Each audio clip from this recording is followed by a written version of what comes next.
cast a tall, white, blonde guy for Iron Fist. Yeah. So, Devin Faraci wrote an article because he does Birth Movies Death, and like I really like the canon, so I've been reading his articles on his website. And what came up was the fact that it wasn't like he talked about it not being cast as an Asian person, and the reason he gave that he thought it would be really cool, which I frankly kind of agree with, but I'm also on the fence about, because I think you can explore the themes of like exoticism of like a culture through any, like from a specific point of view, especially the white point of view, because then you have a bunch of sides. But what Devin Faraci was saying, and I may be misquoting him, I probably am, but he said it would have been really cool to see a fourth generation Asian American who has no ties to any form of culture, like ancient culture, being thrown into this world that is so rich with it. And I'm like, yeah, that'd be a really cool way to explore it. But that being said, I don't think they've cut off any sort of possibilities. So it's a question of, is Marvel playing it safe, or are they playing true to the source material? I think they're going for source material, because either way the casting would have happened, they weren't going to win. Yeah. Because if you look at it on either side, by casting Danny Rand as a white male, people will say they're whitewashing somebody who is essentially should be Asian American. Yeah.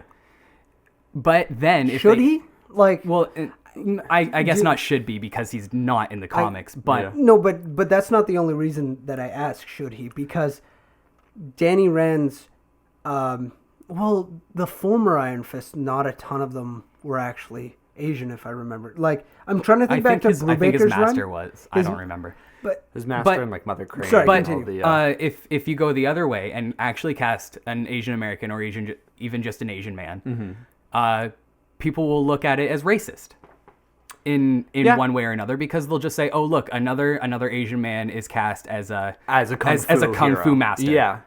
Well, isn't the idea, like, I always thought the theme of the Iron Fist was to have him be so disjointed from something that he has been placed into, which is something that is like a theme throughout all Marvel comics. Yeah. Any sort of hero you can think of, it's like, oh, Steve Rogers wanted to help with the war. He really got his wish. So he got it. It's the misfit thing. Yeah, and every Marvel character is a misfit. So all of the other people he's interacting with in, is it Chun-Li is the no? That's a Street Fighter character. Oh, God, I'm so bad at this. Okay. I'm not going to be able to help you, because I think I've read. What is the 2 mystical issues. city? Oh, this mystical city. Kwanlun? That something like something, that. Kunlun? Look it up real quick. Yeah, I'm gonna look it up, because we're butchering stuff. But the idea of him being an outsider, someone who doesn't deserve the mantle of Iron Fist, is a theme that I think is explored a lot. And with that, you can reverse it and be like, oh, exotification is a thing, right? Well, I think it's also kind of fun exploring a culture that it basically isn't yours. Yeah. Like cool. Using Danny Rand to explore the culture that's so far away from what he essentially is. Well, here's the thing with Iron Fist, too. Iron Fist came about with Mercenaries for Hire, which was established in the 70s or 80s? 70s, definitely 70s. So, 70s was when there was a lot of blaxploitation. Yeah, I was going to say, it was around the height of blaxploitation. Because Luke Cage is like Marvel's number one. Sweet Christmas, baby. Sorry. I mean, there's literally Sweet Christmas, never wearing a shirt, always fucking someone. That is Luke Cage. There's also literally a character called Black Panther. Who was the first black superhero. Yeah. No, he wasn't. First black superhero, not the first African-American superhero. That was the Falcon. Are you sure? Yep. Okay, cool. Yep. I'll trust you on that one. I thought there was I can't say otherwise. Learned it in university when we studied blaxploitation. Nice. Yeah, so just taken out of your element. So that's a really risky thing, because they wanted to, Kung Fu was huge during the same time as blaxploitation. So they were like, cool, hell yeah. we have our blaxploitation character.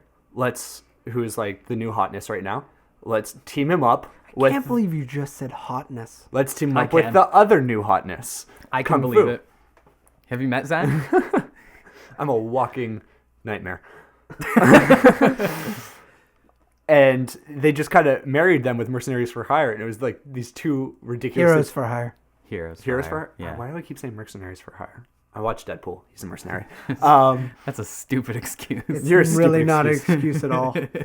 Sorry, just pulling it back for just a second. Yeah, please, not just for a second. This is gonna be like kind of away from like the big themes we're talking about, but something I've really always liked about Iron Fist is and I don't know how much because I don't read a ton. I haven't read a ton of Iron Fist. I read the Brubaker one run a long time ago, but the idea of Danny Rand is another billionaire superhero, right? Yeah. But it's literally not in the way Bruce Wayne is a billionaire superhero because it has nothing to do with him being a superhero. So there's literally he doesn't use his money exactly. as part of his what I love about Danny persona. Rand is he's actually businessman first. Yeah. Superhero second. That's what's crazy to me is that this idea, I love the idea of him being pulled into something that is not him. They're so separate. He cannot like meld them together. That's why, like, whenever I'm like, oh man, if I imagine a Iron Fist film, it's literally about him having to do like the trials while his company's being overtaken. While there's a hostile takeover happening. It's like, how do you split? You cannot use kung fu skills in the boardroom. I mean, legally. I don't know. I could see Crane Mother trying to take over Rand Industries. I could see it. But what would be even better is that if it had nothing to do with it at all, because it's that dual personality. It's not like Mary Jane doesn't want to be with Peter Parker because he's so absent because he's being Spider-Man. It's literally he cannot be in two places at once. I don't think I could see that in a movie though. They wouldn't have enough time to flesh all that out. I hope they do it in the series though. What? I didn't outline. You did it. I didn't outline. Okay, that's fine. That's fine. Cool. I've done an X-Men outline after I saw Days of Future Past because you wanted to fix something. I was like, I need to fix something. Did we text you about that? Was that like? Did we text you about watching Days of Future Past? Brody and I watched it together and just left the theater and spent 20 minutes. No, we spent 2 the rest hours. of the day. It was 2 hours. The rest of the day. Brody definitely told me about that experience. We couldn't were. figure it out. We're like, why do people like Days of Future Past? Yeah. I don't get it. It had when we saw it, it had like an 8.6 on IMDb. I did not. And then we went home and watched Ip Man, which has like a 6.3, and Ip Man is such a better film. So much better. Fuck. But then you can't really compare X-Men to Ip Man. I know. But like it's like the kind of people you don't agree with me on this one. It's like I think you don't agree with me on this one, Zach, is there's one thing I love, it's not agreeing with you on things. People who think Iron Man 3 isn't the best Iron Man movie. Iron Man 3 is the best Iron Man movie? People who don't think it is. I think it is. I know definitely I'll fight tooth and nail for 2. What? Yeah. Interesting. Why? Yeah. Arguably the worst of the 3. No, I'll fight tooth and nail for 2 because I think it's Tony Stark hitting his stride as a superhero. And he's the first globally known superhero. I feel like that happens in the Avengers more than 2. There's no stake in 2. Yeah. There's like no. It's like, hey, do you want to be Iron Man still? Like that's what everyone hated it. There's no stake in 3. Yes, there is. Yes, there is. The stake is his relationship. The stake is what he's like his global change. Like he's at a point. His PTSD. Yeah. Although I mean that was handled better. Dumb. It's still there. Though. I know, but it's done in a very clowny way to make it more like relatable, not as serious. Marveled up. Yeah, it's just Iron Man not 3 as was serious. the first MCU. comedic superhero movie before Guardians of the Galaxy. But it was That's also my argument one for of Iron Man 3. I liked it though. It was also one of the first superhero movies that had cataclysmic events happen, and like you saw how it affected the heroes. Even with sequel, like we've had so many sequels, they're just kind of like, remember when we did this? I'm still the same character kind of, but I now have a lexicon I can pull on to make the audience laugh. I do agree with what you're saying about 3, but I think 2 had big themes that they're now exploring and actually taking seriously with Civil War, with 2. They're trying to regulate the superhero. They're trying to get government patents for like his suit and stuff, and but they pulled that punch so hard.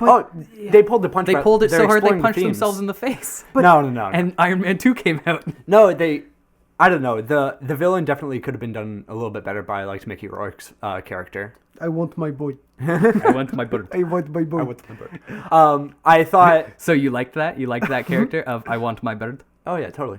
No. I don't know. I like Sam Rockwell, actually. I really like Sam Rockwell. I mean, that's Sam Rockwell. Sam Rockwell is just amazing. Yeah. Also, a really interesting choice to bring Hammer in, Hammer Tech actually made War Machine. Yeah. No, it was just I don't know. I thought it was. I knew the most about Iron Man at the time when I saw Iron Man 2 as well. So it was cool to see how they imagined and transitioned Tony Stark's character and what he is into a believable aspect. No, but that moment where, and it's such a big cinematic moment that it's almost too much. But the moment where, in the third one, where he's using it's not extremist. It would have been whatever. I mean, it's in quotations extreme. He's using the dots in his arm to shield Pepper, get the suit on Pepper instead of him. And that is more of a character moment than anything in 2. And it's still not the best character moment in the third film. Can I talk about my favorite part of Iron Man 3? Yes. It's how much we see Tony Stark without the Iron Man suit and how much he can accomplish without the Iron Man suit. He problem solves. That's the biggest stake, I think, in Iron Man 3 is he's essentially naked without his suit and he makes it work. It's so nice. It's so nice to see him being a genius instead of him showing up in an iron suit. He shows that he doesn't need the suit to be a superhero. Yeah. We see moments of him problem solving instead of him showing up in a suit being like, I made a weapon that'll change this. I got photon blasters. Pew, pew, like jonk. Like instead of it being like, I'm doing a race car thing and I've also got a suit that I can put on at any time. Yeah. Oh, that briefcase suit was kind of funny though. You guys can definitely my Go to hell? Is that what No. Yeah, my argument's definitely the two weaker. of us. You guys are definitely giving the stronger argument. I should definitely watch 2 again though, because I do have reasons. And I want careful. My Boyd. Boyd. I don't know. I just really enjoyed that it started, and I think a lot of people think that 3 is where Tony Stark's concern for global safety kind of really started to happen, because he was through the void and he has PTSD and he's afraid of it. Through the void. But in 2 is when it really started, I think, because he saw just his effect that he had on the world. And then he... Oh, yeah, I feel like that was more as a weapons manufacturer than a superhero. Well, though. that's the cool thing about him. In the first one, he's just like, holy shit, these terrorists that kidnapped me are using my weapons. Right. And then in 2, he's just like, holy shit, this thing that I made to try to make the world better is now being made to for a power grab. And then in 3, he's like, holy shit, the thing that I made isn't working right now and I have to do it myself. And that's where he's at his most successful and heroic. But I think the best part about 3 is if we're going with I've been a weapon manufacturer in first one.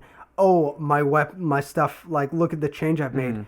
And then in the third one, it's, have I changed anything? Right. It's that moment where he is a superhero in all terms, is a superhero, but he's having that moment. Can I change anything? Have I changed anything? And then that's affecting his relationship. And it's there in the movie. And that's what I like. If you want to look for it, it's there. It's incredible, because it's just like, I haven't changed anything, and it's just created a problem with, I think 2, I don't know. I just think that 2 has a bigger effect on Tony Stark's, on the overall arc of Tony Stark's character. I felt like 3 just wasn't impactful.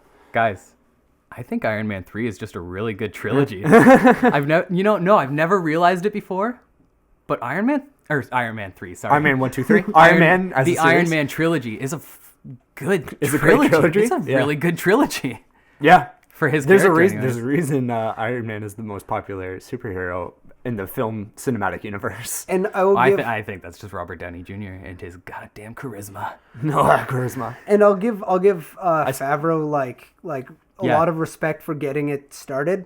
I think Shane Black's directing is like much stronger. And I have nothing did Shane against. Black He do did 2 and 3? He did just the third one. I think Jon Favreau's got his own thing. He did like Iron Man 1 and 2 are very much him, and then the Marvel Cinematic Universe happened, and Shane Black managed to fit something that was both poignant and fit within the form of the cinematic universe, but was still very Shane Black. You can look at Shane Black's work and go, oh yeah, he's like, even the small things, he uses wipes in it, and I'm like, yeah, like sure, why not, right?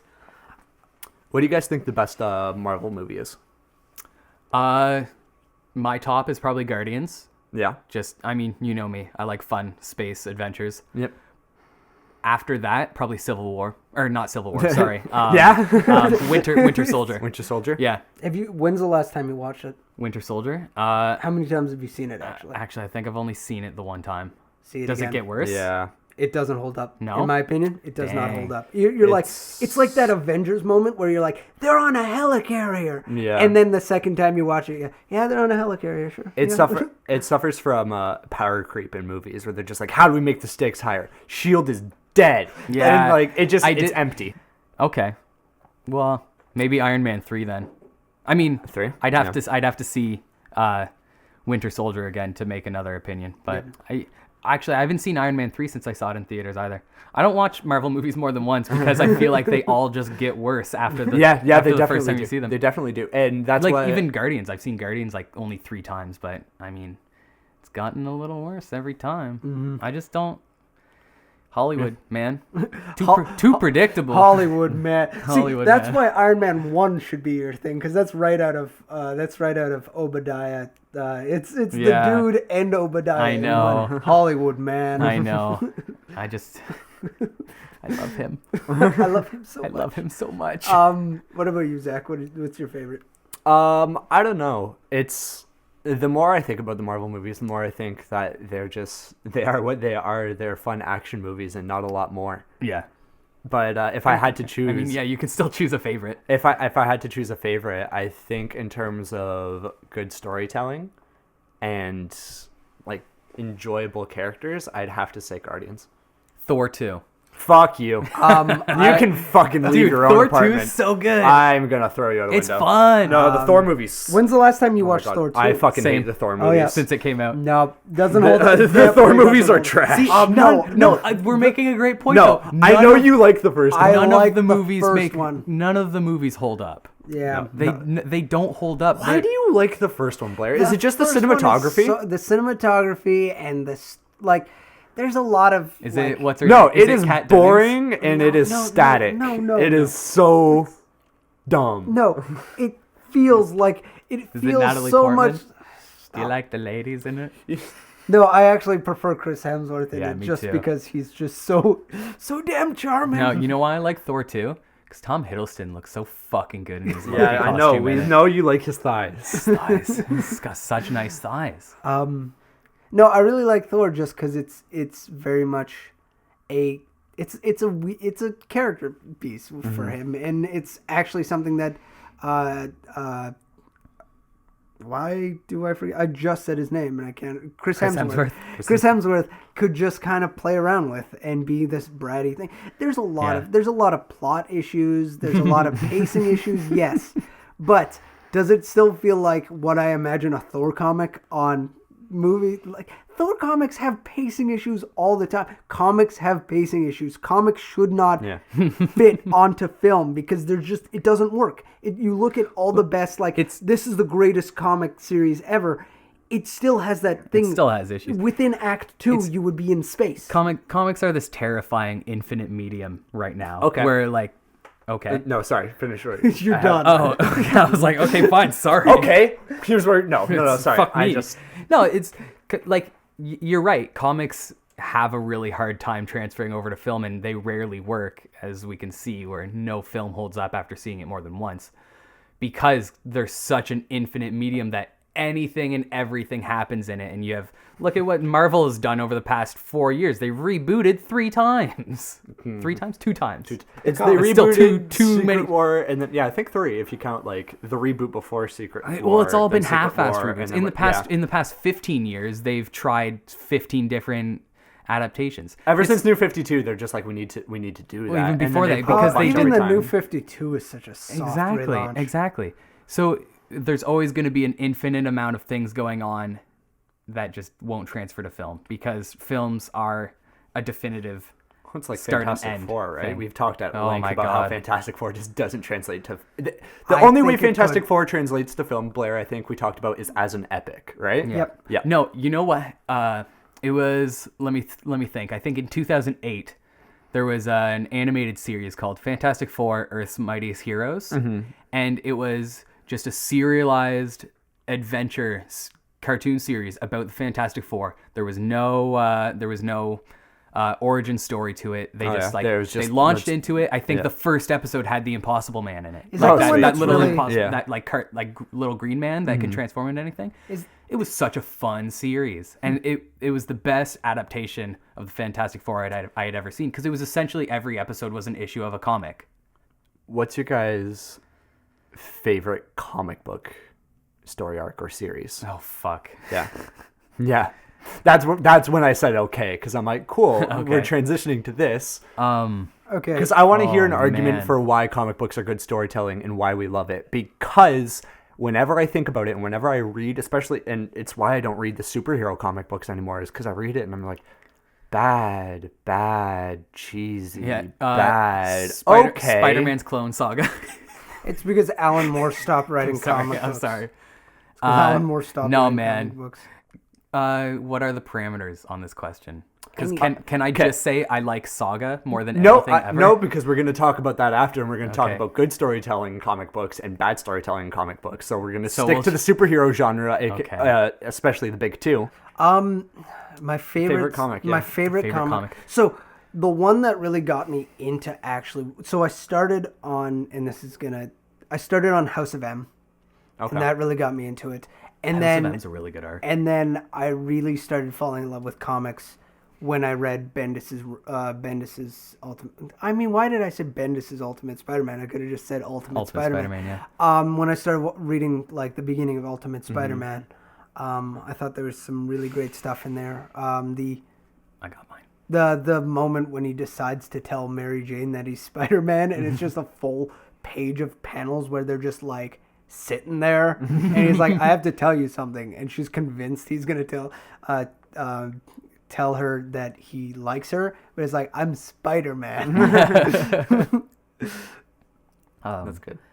Yeah, I remember what mine is, because it was like one of the first arcs that I actually started reading, and it was the all new Avengers immediately after Civil War. Okay. Yeah, the fallout from Civil War, and the all new Avengers that was being run by Luke Cage had Doc Strange. Yeah, Spider-Man. Spider-Man. No. That was the new Avengers. That was the new Avengers. The Mighty Avengers was being run by Carol Danvers. Yes. Cool. There were like 3 Avengers teams at the time. No, there was just the 2. There was just the 2. Oh, no, I'm thinking of Dark Avengers before Siege. Yeah, that happened after Secret Invasion. Yeah. No, yeah, the arc between Civil War and Secret Invasion, that was Clint Barton as Ronan. Yeah. Which I know you hate. Oh my god, I fucking hate Ronan. Spider-Man, Wolverine, Luke Cage, Iron Fist sometimes, and Doc Strange. I thought, because I was so used to like what the Avengers was essentially had always been, with like Cap and Iron Man, and none of them were in it. Or no, and Bucky Cap, which is like, it was cool to see the Avengers street level almost. Yeah, because they had to be in hiding, that's what right? it was. Yeah. It was the street level Avengers, and I think they had some of the best adventures, because it was them fighting against the Superhuman Registration Act, which, you know, that's a really interesting thing to be fighting against. And then, you know, you had the lead into Secret Invasion when you find out that who was it the first one? It was Elektra, right? Was the first. Elektra was the No. She was the first. Jessica Drew was the queen. Okay. Spider-Woman was the queen. Yeah. Spoilers. We need to it's like 10 years No, old. we need to talk about spoilers later too. Okay. Yeah. But yeah, you find out Elektra is actually a Skrull. Yeah. And you're like, oh Yeah, my she's god, the first how one they many bomb, people yeah. are a Skrull? And then you find out like Hank Pym had been a Skrull. Yeah. Who was part of the leadership in Mighty Avengers during the I'm time. pretty sure. I'm not so convinced that Hank Pym hasn't been a Skrull since his beginning. Always Hank been a Pym's Skrull. always look been at a his Skrull. look Yeah. at his record Yeah. and be like, "You're totally a Skrull." That was- You're definitely But not yeah, a it was human. it was such a good introduction to Marvel Comics at the time. I think Marvel Comics was at one of its strongest points in between Civil War and Secret Invasion. Also, not my favorite comic arc, but my favorite comic one shot that I've ever read is a House of M Fallout. And I think both of you know this because I forced both of you to read it. Is Son of M? Yeah. When they follow Quicksilver, having lost his mutant abilities. Ooh, it's just amazing. All I can do is sigh about it. What's yours, Zach? Uncanny X-Men. When? Whedon's run. Yeah. Oh, Astonishing, you mean? Astonishing, yeah, not Oh Uncanny. shit! Yeah, Astonishing. Yeah, okay, that's one of my favorites We too. haven't That's named- such a good Yeah. run of X-Men. We didn't really name any DC. I really like. I don't some read DC. DC. I really like some DC. I don't care about DC. I don't know. DC. It doesn't It's do it DC for had me. Alan Moore, but it also had Yeah, Grant Morrison. I don't know. I don't like DC. There's something about DC that just doesn't do anything for me. I don't know. It's funny. The sins that I find DC guilty for, Marvel is just as guilty for, but I find it way more unforgivable with DC for some it's reason more because of serious. bias. Yeah, I don't know. It's just Oh, no. comic books are what they are, and I think DC takes itself too seriously. My favorite run in every medium. My favorite run of comic books, and this is going to sound really lame, but just the beginning of Spider-Man until Stan Lee stepped down from writing it. Because it is just... And, like, even after that, it's pretty great. But just having Stan Lee write this character in Stan Lee's voice... The most amazing, campiest thing ever. I've told you guys that there's an entire... he might not have written it, actually, but there's an entire... comic book. No, it's a series. Like, it's a couple issues where J. Jonah Jameson is called out for being a racist, and he has to prove that he's not a racist. And, like, Robbie's like, no, he's not a racist. And all these college kids are like, no, it's the white man. Like, and it's the craziest. It's Stan Lee interacting with the civil rights movement in such a cool way that there's barely any Spider-Man in it. Like, it's... I think during these I things, think you've told me about this he's run. chasing some magical tablet while a robot's fighting him. And it just doesn't matter because you know that they're just putting that in there for the people like, yo, why isn't Spider-Man punching This things? is a Spider-Man comic. Yeah. Why ain't Spider-Man here? And the whole like arc is just about J. Jonah Jameson being like, hey, I get that I'm a white guy running a newspaper. Like, let's have a conversation about the fact that I'm a white guy running a newspaper and there's a big movement going on. And his second in command is it's Robbie Robertson's son who is leading the charge against J. Jonah Jameson. So it's like, it's crazy. It's such a great comic. So what makes your guys' favorite comic your favorite? Is it because like you both mentioned one of the earliest comics you read as your favorite? Is it because of the nostalgia, it's because of what introduced you, or is it because you genuinely think it's the best storytelling you've seen in a comic? You know, I wouldn't say it's the best storytelling because I think some of the best storytelling might actually... Well, Son of M is, I think, the best storytelling. Yeah, but I would agree. With the new Avengers run, I think it's what you said. It's the street level Avengers. It's seeing adventures that I could almost deem plausible. Yeah. As opposed to a lot of the stuff that the regular Avengers would get up Yeah, to, like yeah. fighting fucking... I don't know. What's that? Ultron, Venom Ultron. Yeah. Yeah. And like... yeah, like Ultron got a having to symbiote fight suit like somehow. Thanos and Galactus and what's that, Krang the Destroyer or whatever, Kang. like fighting those interdimensional assholes. Like with New Avengers, they were literally just like, I think they just tackled Spider-Man's villains at one point for a little bit. Yeah, at one point they take down the Gauntlet, I think. Yeah. Oh, Spider-Man! Oh, Spider-Man got beaten up by that whole the Gauntlet was awesome. Why? Yeah, you know what? That's pretty good. I know you hate a lot of Dan Slott's run with like Brand New Day and everything going after it, but you gotta admit the Gauntlet was a damn good run. I'll agree. Like the whole Gauntlet lead up was to really cool. The whole lead up to Kraven's resurrection and stuff. Yeah, super cool stuff. The Gauntlet is definitely up there among my favorite superhero stories. But holy shit, Brand New Day.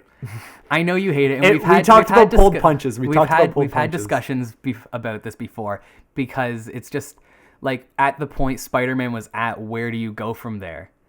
And you know, we talked about it, and we talked about the Parker Industries and everything. But I think it was good to go back and give us some more almost like college era Peter Parker than anything. And now we're at Parker Industries, and you know, I don't think getting to Parker Industries 10 years ago would have worked.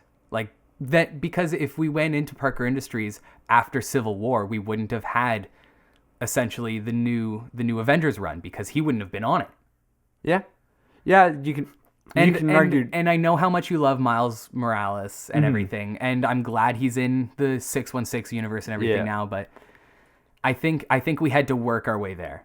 Yeah, I don't know. I all of the things that you said and we've talked about over the days and weeks that we've talked about that, I just will always look at Brand New Day as the ultimate pulled punch.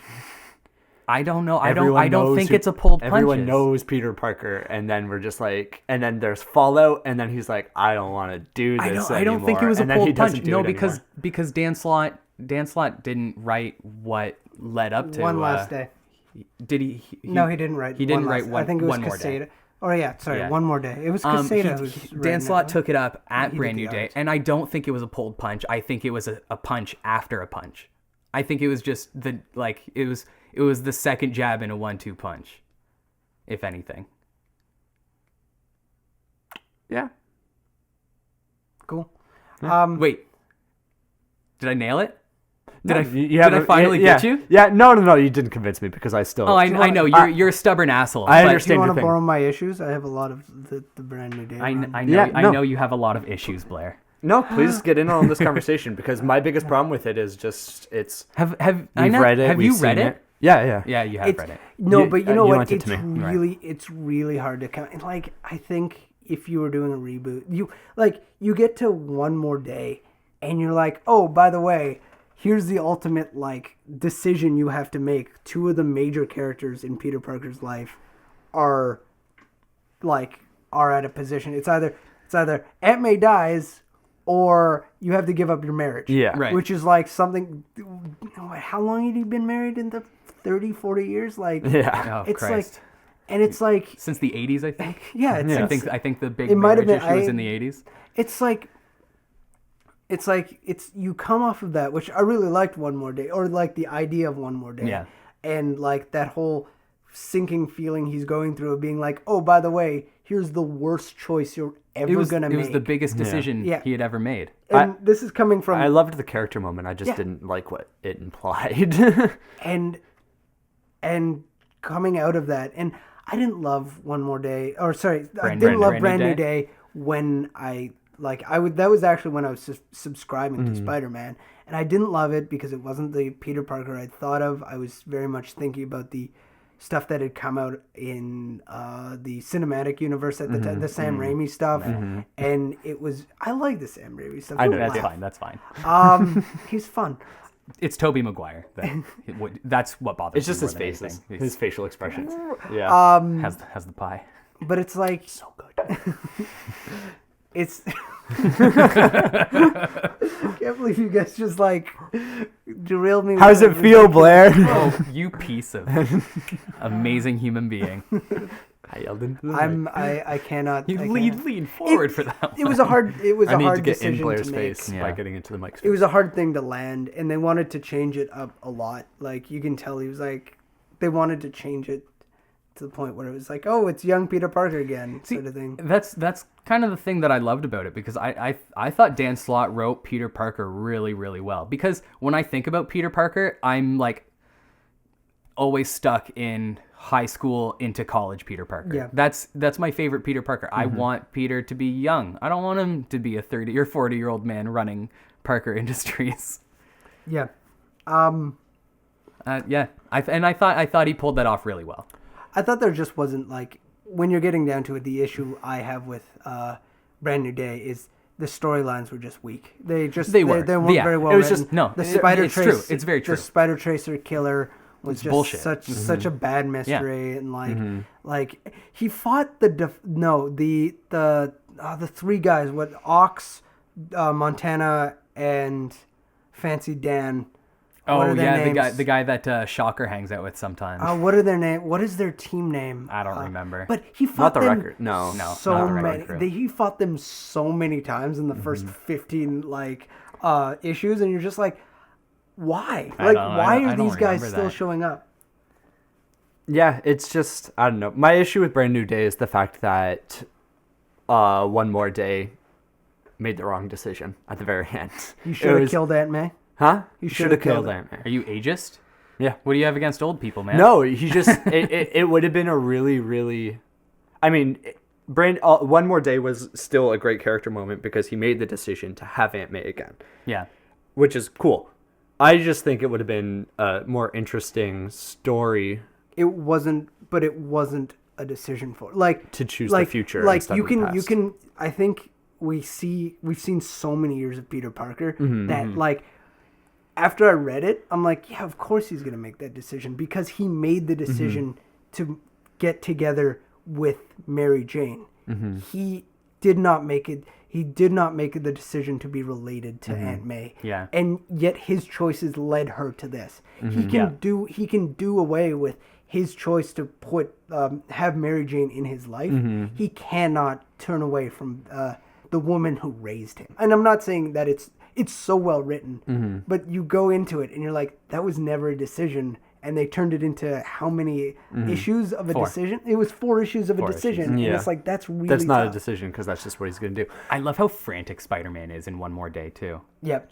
He's literally bouncing around to every connection he has, being like, how can I save my Aunt May? But this is also coming off of Back in Black, which is him at his utmost. So when he almost kills Kingpin as Peter Parker by just beating the shit out of him. He we discovered that he's stashed. So good. He stashed a suit that looks like the symbiote suit for when he's angry. Yeah. He puts it on, almost kills the Kingpin. He's running on pure rage. Yeah. And then when that storyline is done, he's shaky. Yeah. It's the post.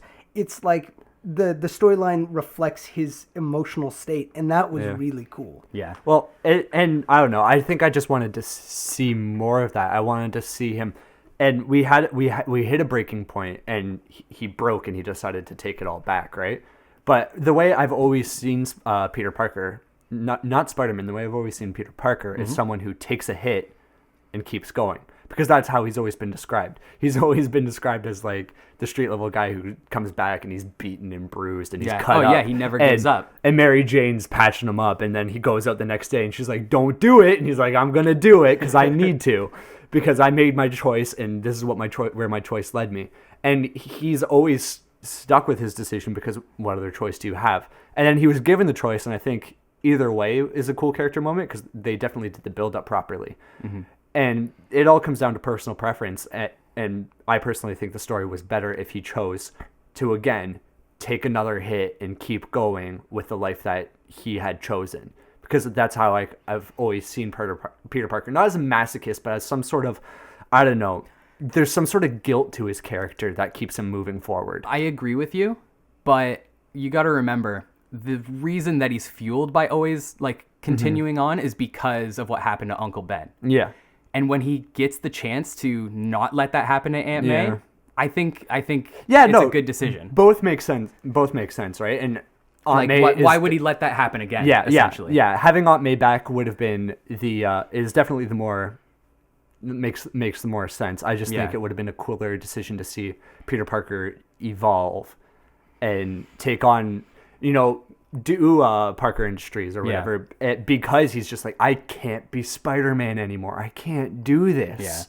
He's like, look, I got my aunt killed. I started because my uncle got killed. He's like, I can't keep doing this. So then he starts Parker Industries, but instead he resets. Right. And he decides to make the decisions that led him, like the same decisions all over again. He's like, I'm going to be Spider-Man. Being Spider-Man led to Aunt May's death. He's like, I'm going to keep doing this because I don't have a choice. Well, no, I don't think he remembers.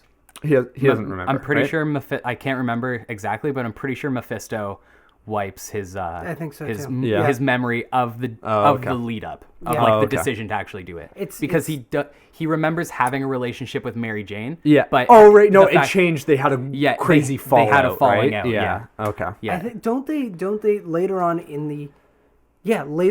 the series, someone, Doctor Strange or someone, realizes that all of their minds have been changed. Yes. And everyone literally turns to him and goes, "What did you do?" Yes, that is actually a character arc. I think it's during the new Avengers run. I think it gets pulled out during the new Avengers run because that's when he's hanging out with Doctor Strange. Yeah. And are you sure it's not discovered like during the middle of Secret Invasion? Like for me in my mind, it's like everyone's paranoid and they're like, "Wait a second, what else is going on here?" No, I think it's somewhere just before it because they're all sort of vaguely remembering that they've seen his face. Yeah. But they can't remember his name. I remember that. And then Doc Strange's like, "What the fuck?" And then he looks more into it and he's like, "What the fuck did you do, Peter?" All right, yeah, he finds out, he goes and I think he actually like goes and fucking talks to Mephisto and he's like, "What the fuck happened?" Yeah, because they deal with Mephisto again with Brother Voodoo shenanigans. Yeah. With Red Hood. Oh, you know what? No, okay. Red Hood. Okay, the Hood. The Hood. Sorry, the Hood. Okay, no, I think you're right. I think it's right after Secret Invasion because that's with the Brother Voodoo stuff. That's also when Danny Rand gets his Iron Fist power up. Yeah. And he becomes that like white gold Iron Fist. Danny Rand as Daredevil was cool in Civil War. I'm just going to throw that one out there. Oh, yeah. Yeah. That was cool to see. Also, anything by Alan Moore is my answer to your former question. Yeah. It's like such a general thing, but like even reading way to play it safe, Blair. Oh yeah. What, with Alan Moore? Yeah. I don't know. I've read that Alan Moore's a genius. Have you read Lost Girls? Yeah, I guess. Yeah. So. I love Lost Girls. Yeah. He's also done a lot of series on comic writing, like on comic writing. That's great. If you want it, I can lend it. It's like tiny. Sure. Yeah, that'd be awesome. All right. Let's wrap this up. Yeah, I have to go to the washroom. So. Oh, great. Cool. Yeah, I hope everybody enjoyed listening to us ramble on about comics. We started at a very good place. Yeah. I mean, we ended at a good place, too. Yeah. We just, the train... keeps rolling. The train went in its natural... Can't have mountains all the time. Sometimes you need trees passing those windows in that train, Brody. It's true. Sometimes lake, maybe? Going over a bridge, Yeah. Sometimes I like bridges. I used to be afraid of bridges.